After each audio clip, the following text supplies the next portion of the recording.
20 years ago, the world was awash with reports about Salman Rushdie's book, The Satanic Verses, for which he received the usual Mohammedan Muslim response to any criticism or investigation of Mohammedan Islam, a fatwa, that is, a religious decision to have him assassinated.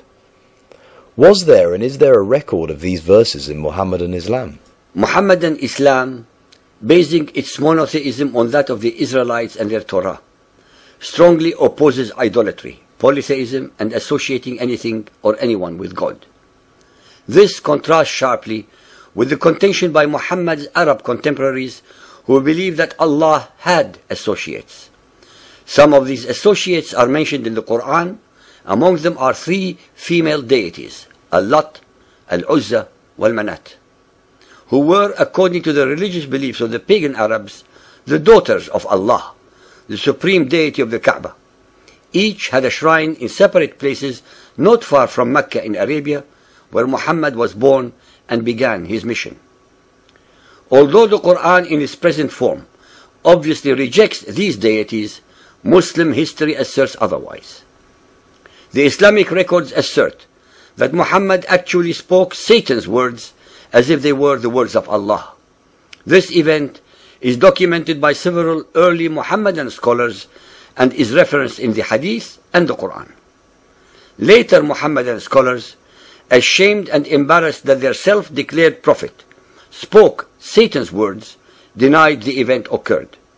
A myriad of excuses and contorted stories have been put forth by these later scholars to cover up Muhammad's sinful error. It must be very clearly pointed out that the Satanic Verses event is not something made up by non-Muslims. The event is recorded by the earliest Islamic sources available reporting on Muhammad's life. No one should think that it is a story made up by people who are critical of Islam. It is an episode directly found in the early Islamic records. This subject is one of the most controversial in Muhammadan Islam because allegedly Satan was able to deceive Muhammad and thus insinuate himself in the Quran by causing Muhammad to recite his words as if they were Allah's words.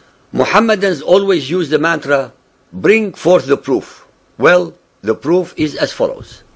This event is actually documented by the four early biographical writers of Muhammad's life. Ibn Ishaq's Sirat Rasulullah, Al-Waqidi, Ibn Sa'ad's Kitab al-Tabaqat al-Kabir, and Tabari's History. The Hadith and Quran also contain direct references.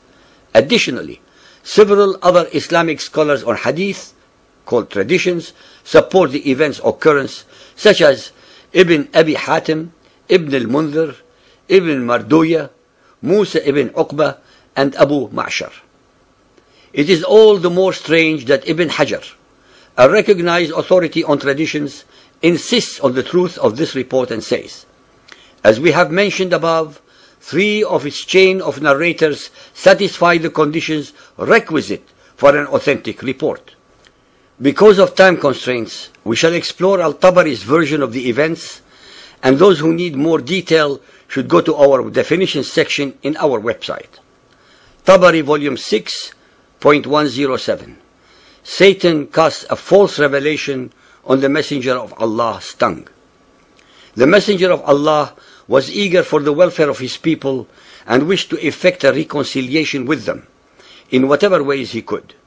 He longed in his soul that something would come to him from Allah which would reconcile him with his tribe. With his love for his tribe and his eagerness for their welfare, it would have delighted him if some of the difficulties which they made for him could have been smoothed out. And he debated with himself and fervently desired such an outcome. Then Allah revealed, chapter 53, verse 19, have ye thought upon Al-Lat and Al-Uzza, and Manat the third the other? At this very moment, Satan allegedly cast on his tongue, because of his inner debates and what he desired to bring to his people, the words, these are the exalted Gharaniq, whose intercession is to be hoped for. When the Quraysh heard this, they rejoiced and were happy and delighted at the way in which he spoke of their gods, and they listened to him, while the Muslims, having complete trust in their Prophet in respect of the messages which he brought from Allah, did not suspect him of error, illusion, or mistake. When he came to the prostration, having completed the surah, he prostrated himself, and the Muslims did likewise, following their Prophet, trusting in the message which he had brought and following his example. Those polytheists of the Quraysh and others who were in the mosque likewise prostrated themselves because of the reference to their gods which they had heard, so that there was no one in the mosque, believer or unbeliever, who did not prostrate himself. The Quraysh left delighted by the mention of their gods which they had heard, saying, Muhammad has mentioned our gods in the most favorable way possible, stating in his recitation that they are the high-flying cranes, gharaniq, and that their intercession is received with approval. It is very important to point out here and now that Muhammad and his Muslim followers were prostrating themselves and praying in a purely pagan mosque, a house of idolatry, since they were surrounded by the rock gods of the Quraysh. Muhammad should not have done so at all, as an alleged monotheist. This only shows that he was always willing to compromise his beliefs until such time as he could overcome or destroy all those who did not believe as he did, as in fact he eventually achieved. Then Gabriel came to the Messenger of Allah and said, Muhammad, what have you done?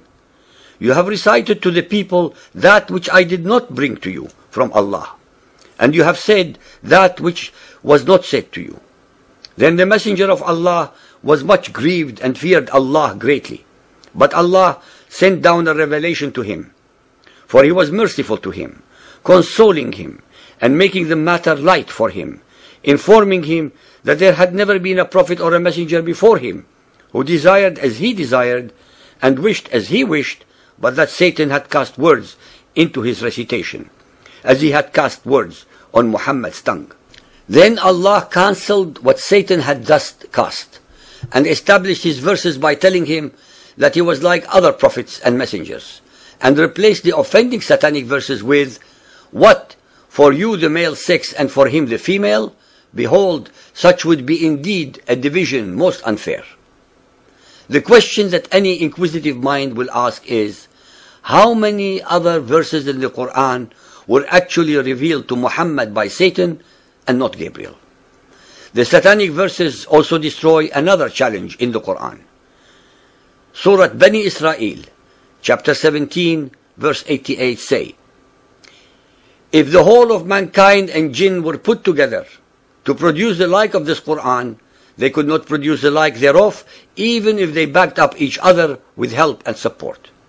Ladies and gentlemen, it is clear from the above that in desperation and in a moment of weakness, Muhammad was willing to compromise his monotheism by conceding to allow the daughters of Allah to remain as intercessor in his Islam. That is, he was willing to allow 3 other associates with Allah. Muhammad actually sinned, and all the excuses that we read and all the explanations are used to hide a very simple fact. Muhammad kafara, because he associated other gods with Allah. When he realized the enormity of what he had done, he repented, and to rectify his error, he first accused the innocent Satan of having tricked him, and then revealed the very conveniently descended abrogating verses, followed by others in which Allah only admonished him and made light banter of his enormous sin. Neither Satan, Gabriel, nor Allah were involved. It was all Muhammad at his very best, deceitful, wily, beguiling, and very much in control of his mostly very superstitious, ignorant, fearful, illiterate, and totally obedient flock.